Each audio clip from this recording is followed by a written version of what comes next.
A report by me, Anaya Hogan. How are typhoons formed? Typhoons are formed when big gusts of wind are blown into the ocean where the water is warm. The wind collects the moisture as the hot air rises, and the cold air is pushed towards the bottom. This creates pressure, which causes the wind to move quickly, spinning around the center or the eye of the storm. And unfortunately for the Philippines, the conditions were just right for that to happen. Where and when did Typhoon Rai surface? The formation of Typhoon Rai started far off the coast of the Philippines on the east side on December 12, 2021. It grew in strength until it reached land on December 16th and lasted up until December 22nd. What happened?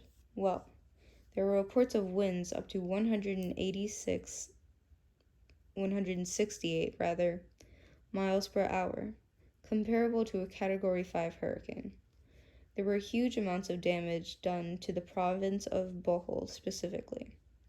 Rai was the 15th typhoon to hit the Philippines in that year alone. What else? Well, after the typhoon passed over, there were reports coming in saying the storm had killed 397 people, injured 1,147 others, and left 83 missing, and the numbers were expected to rise from there. What happens next? Well, after Rai passed over, it was predicted that damages inflicted by Rai could be as much as $790 million. It'll be especially hard for the people who were using fishing, farming, and tourism as income before the storm hit to recover. What next in recovery?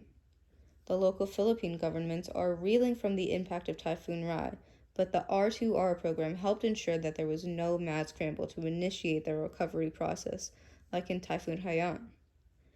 This complements the $200 million in disaster response and recovery support from the World Bank's fourth DRM Development Policy Loan with the Catastrophe Deferred Drawdown Option, or CAT-DDO4, Standby Loan Facility. This should supply a fair amount of relief, but there is no doubt that even with that relief, that rebuilding is going to be a long and tough road.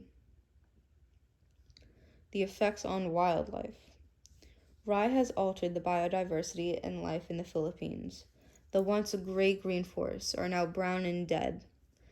The National Park Ranger had stated when National Park Alan Daganta travels to work from home in a village just outside Palawan's Puerto Princesa Subterranean River National Park, or PPSRNP. He is usually welcomed by a cool forest breeze, but he says, "Now every time I drive to work, I can feel the hot weather." These are the citations of the resources that I use to collect my information, and that is that.